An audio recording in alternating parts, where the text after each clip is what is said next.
Hi everyone, Professor Francis here. We're going to review what we're working on for the last 2 weeks of the course, in particular the research preparation for your final paper.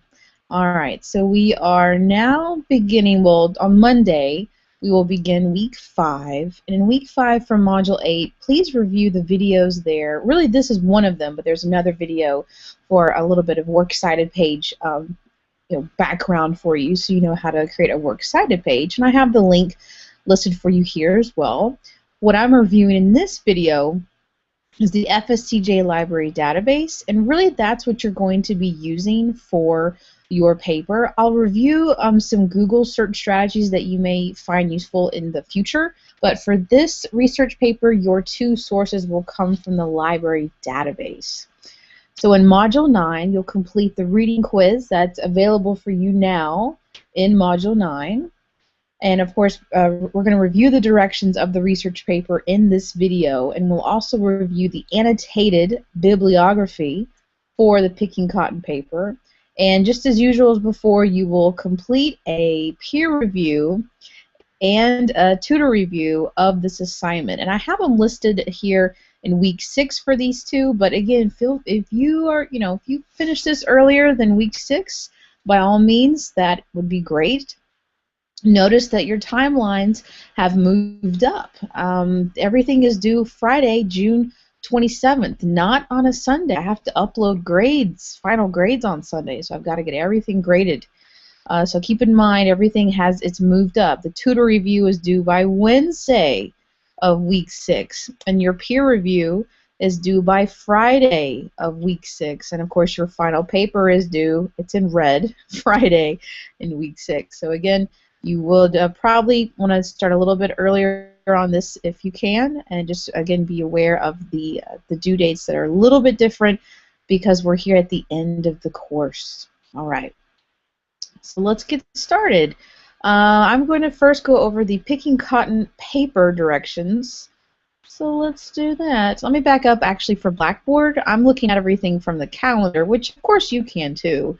But if you're going through Blackboard, here in Module 8, when it decides to open,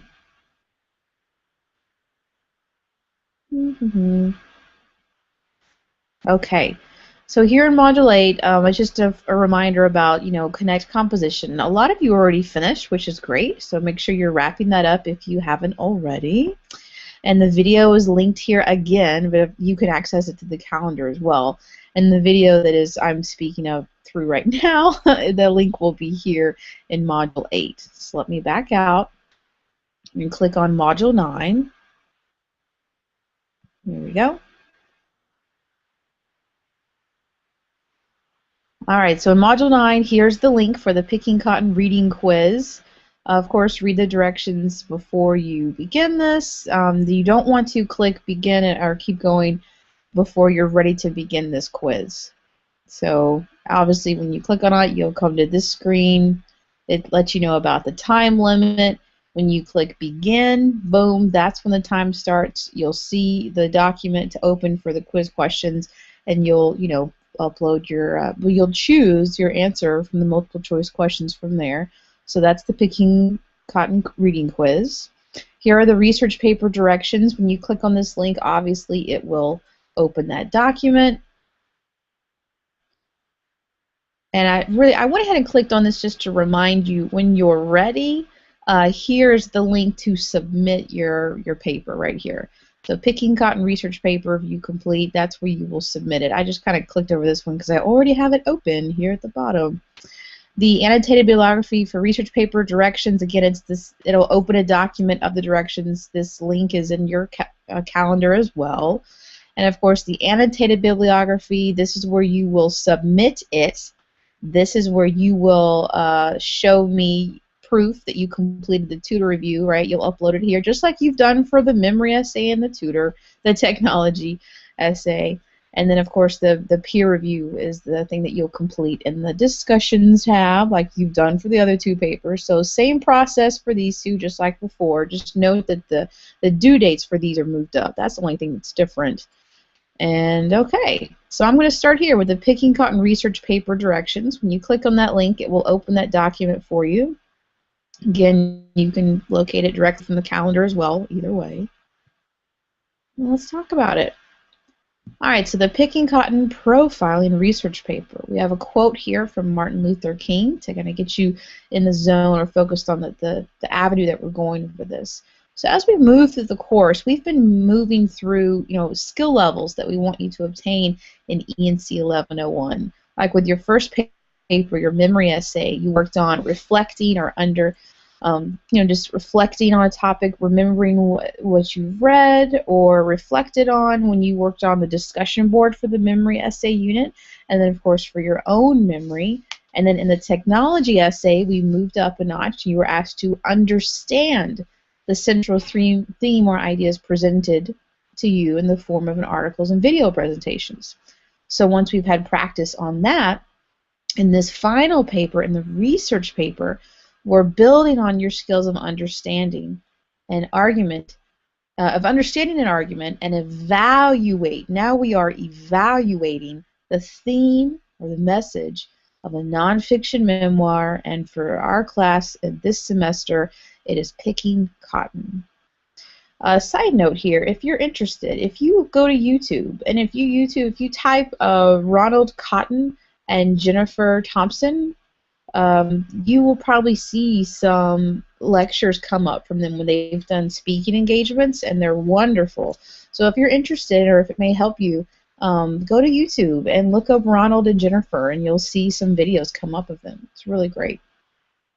So of course with evaluation, we're looking to practice our skills of argue, explain, assess, defend, justify, interpret, rate, predict, and conclude. All right, these are the skills we're working on, and really this gets you set up for ENC 1102 or Lit 2000, whichever course you're going into next. So now that you've read Picking Cotton, yes, by the time you start this, you should have read the book first. Okay. Please reflect on the theme of profiling throughout the text. In this paper, you will synthesize, that just means bring together, this topic by evaluating how profiling affected Mr. Ronald Cotton, how profiling has affected you, and that of someone else in your life. Oftentimes, people are profiled for one of the following reasons or more. You can see them listed here, so take a second to look at that, see if something sticks out to you or something that you can resonate with. All right. The 3 parts below, these are the 3 parts of your paper, by the way, do not need to be of equal length. For example, part 1 may be larger than part 2. Let's talk about part 1.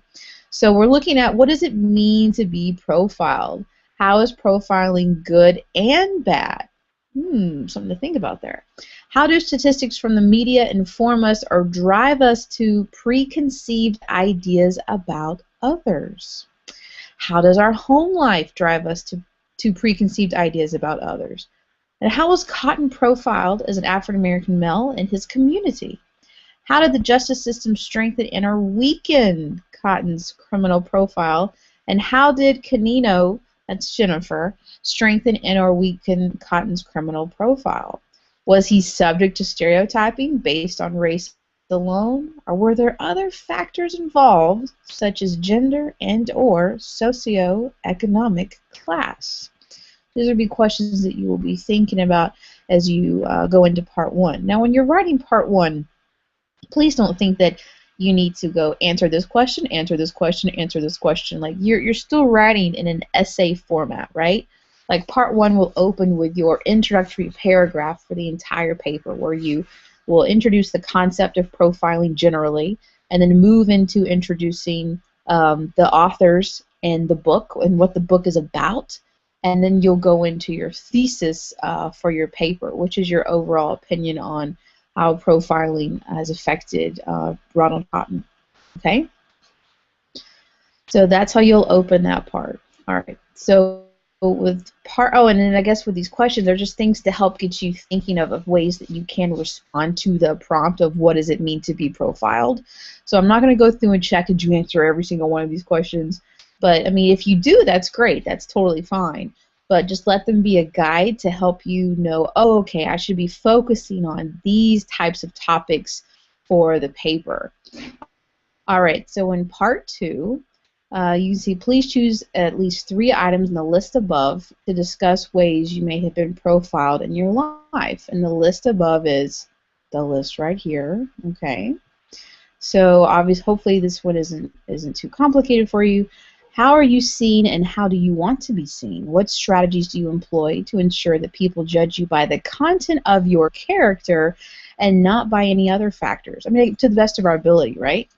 So please specify at least 3 specific examples that you can talk about for part 2. In part 3 of this paper, and yes, in your paper you can label them, like part 1, you can have that, and then like have a, part 2 and part 3. That's okay if you want to do that. Please describe someone in your life who has often profiled by 2 of the 3 items above from the same list, and imagine yourself in his or her shoes for a day. Consider this person what it feels like to be profiled in ways you may not have any experience of. How does your friend or family member, this person that you're interviewing, cope with profiling? How often are they profiled and how do they manage it? So part 2 is reflecting on yourself, and part 3 is talk to someone else. What's someone else's experience? Paper specifications.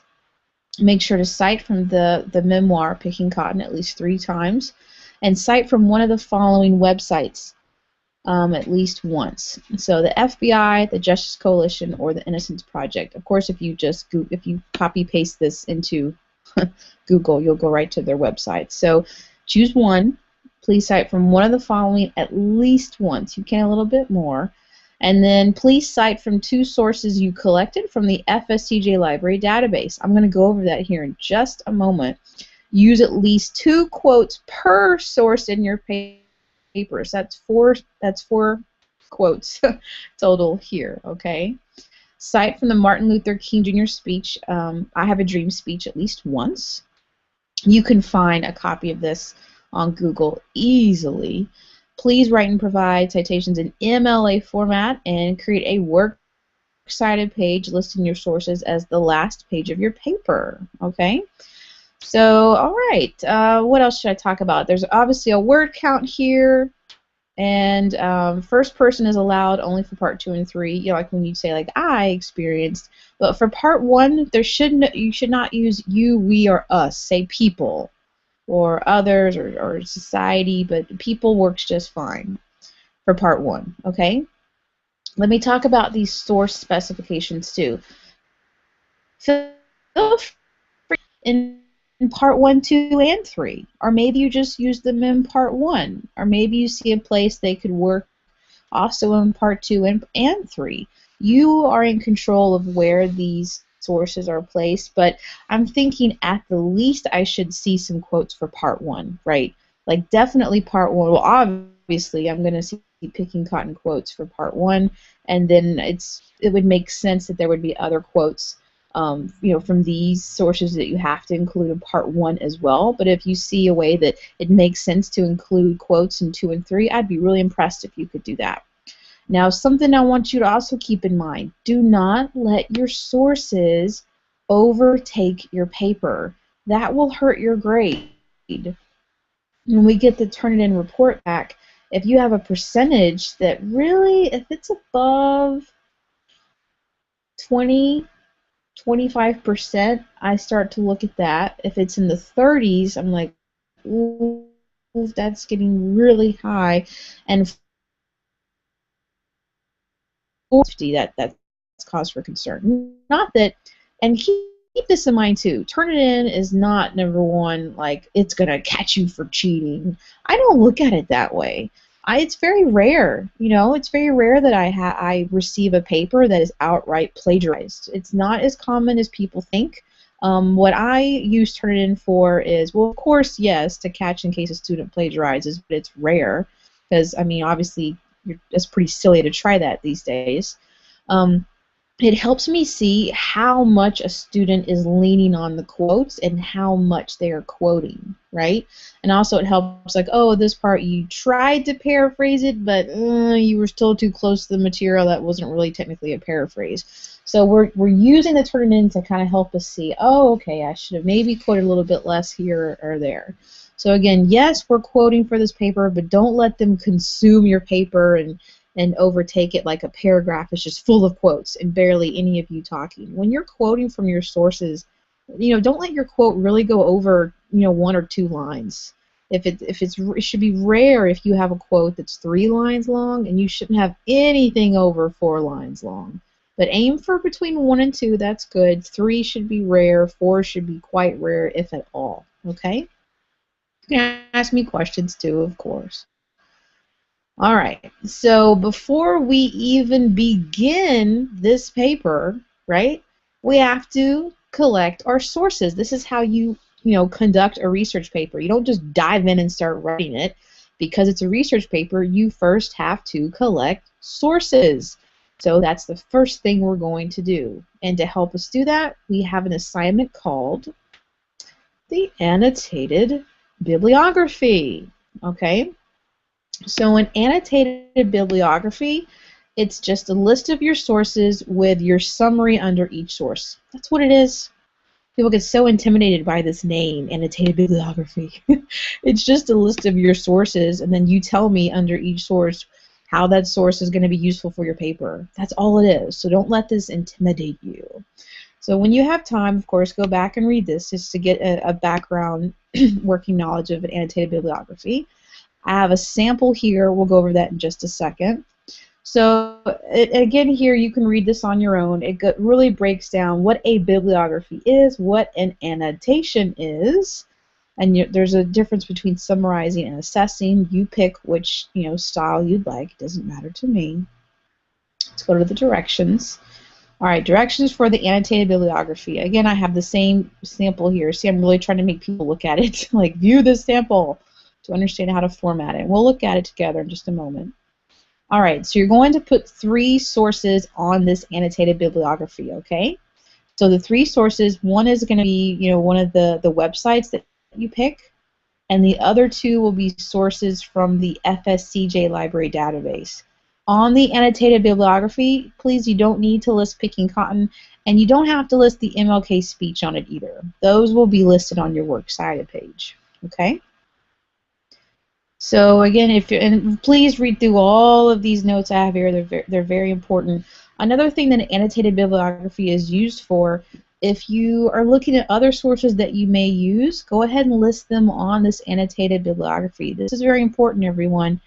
Whatever sources you have on the annotated bibliography, you can only pull from them for when you write your research paper. So when you write your paper, if your paper includes completely different sources from what was listed on your annotated bibliography, you're going to be marked down for that.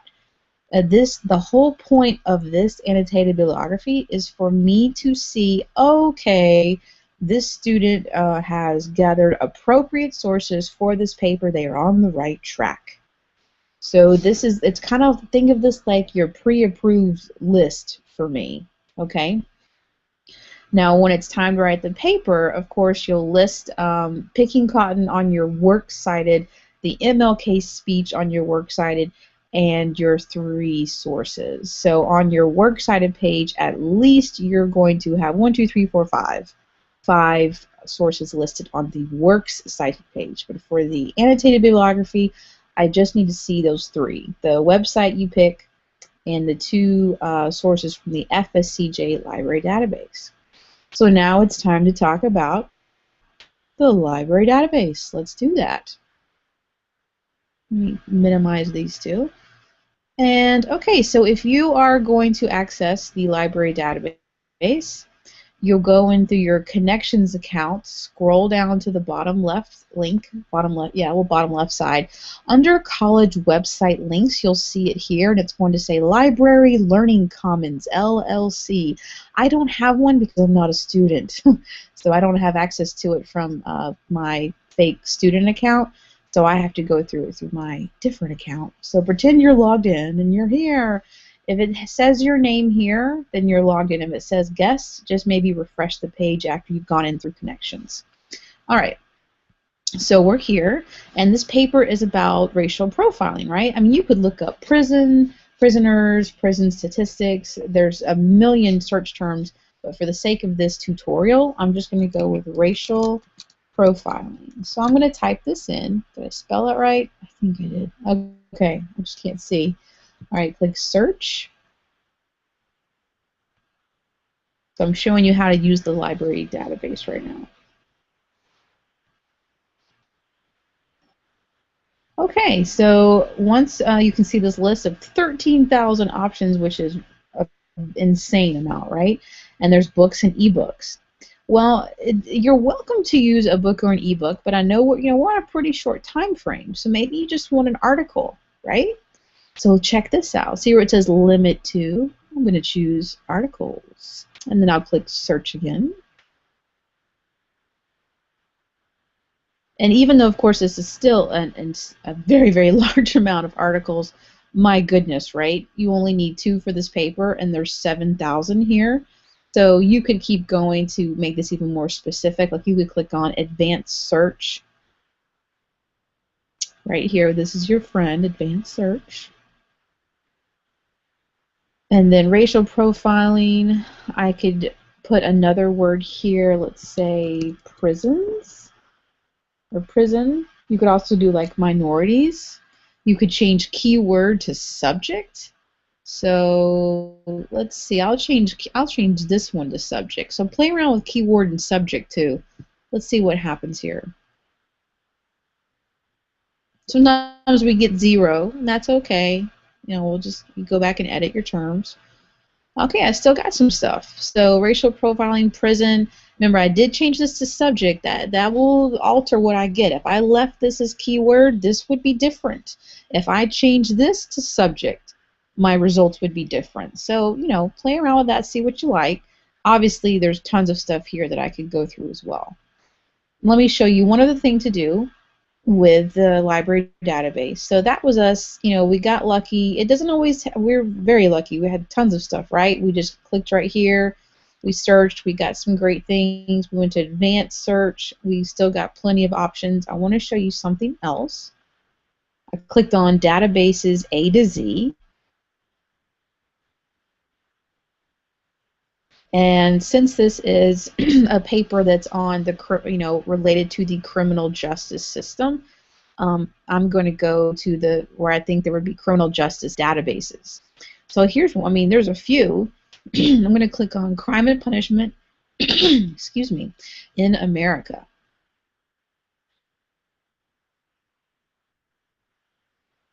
So I just want you to see what it looks like when you go through a database as well. So I'm going to, right here within the publication, I'm going to type, and you can see I've done this before, racial profiling. Let's see what happens.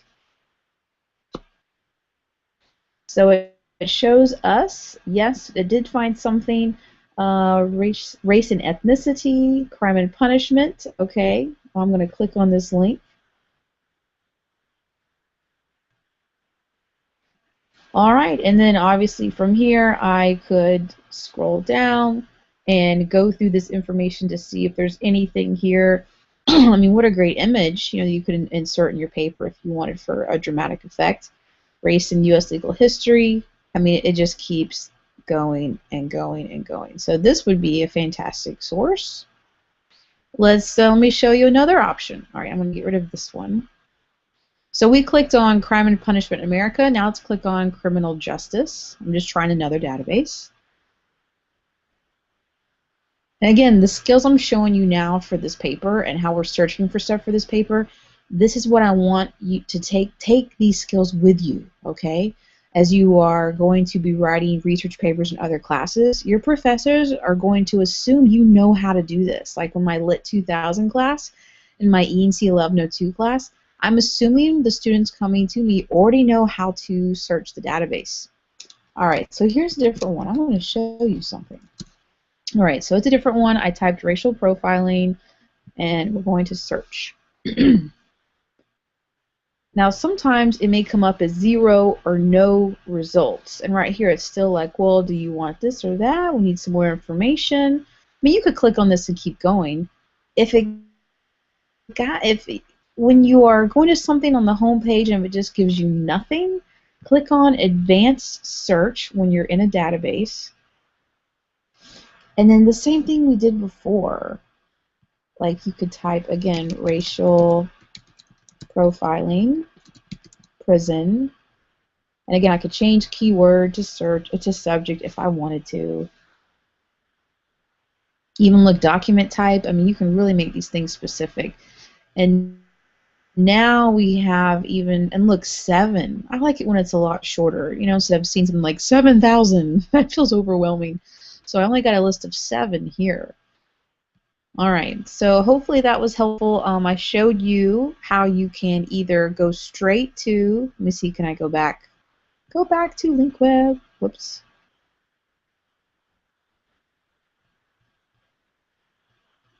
Database. Oh, I think I just have to go back. Maybe it's good for you to see me doing this too, in case you get stuck. You're like, oh, how do I go back? All right, so I showed you how you can search from here.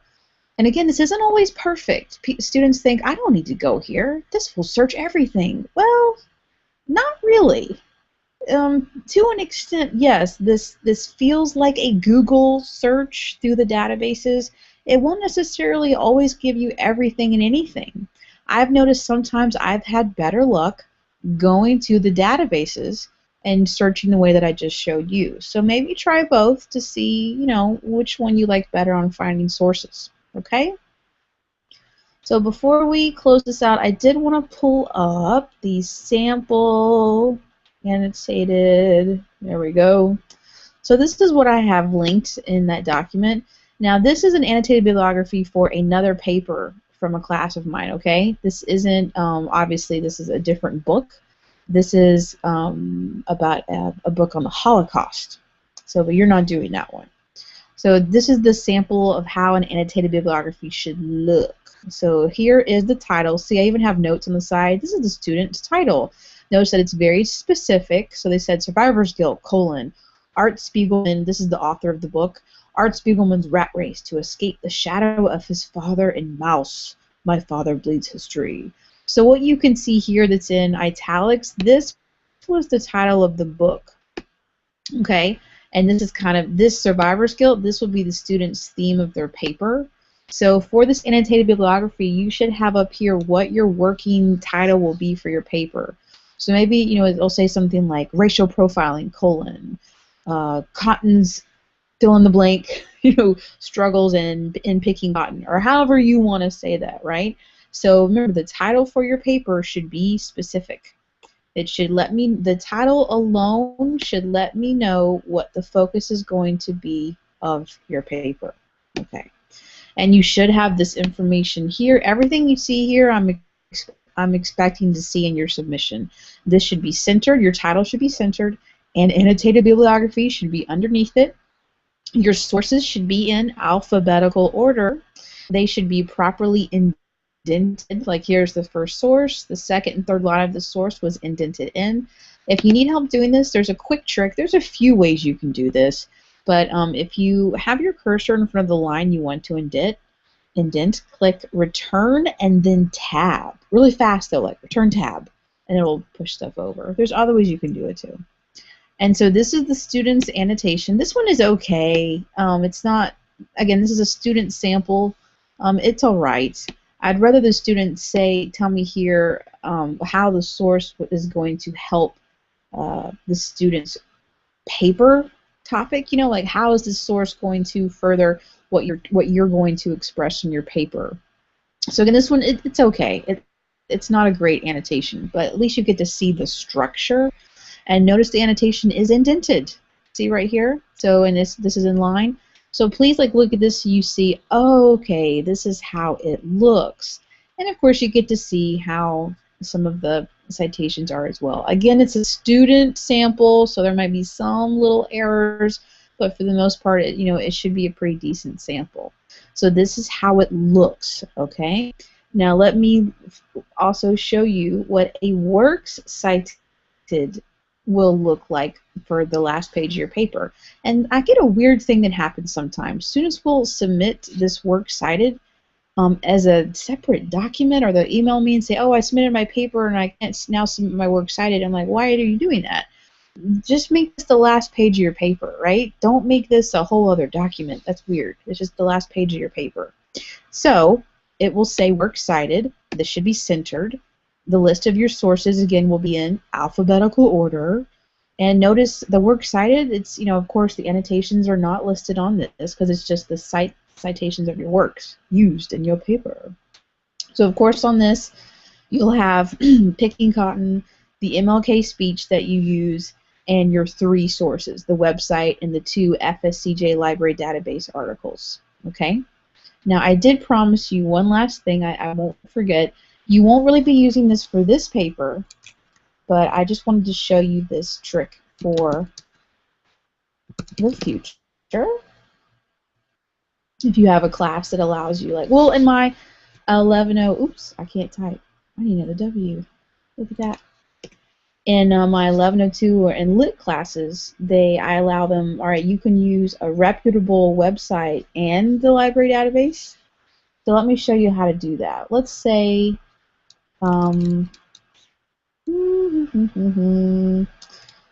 you were allowed to use something. So, okay, I would type racial pro, oh, thank you. Oh, statistics, sure.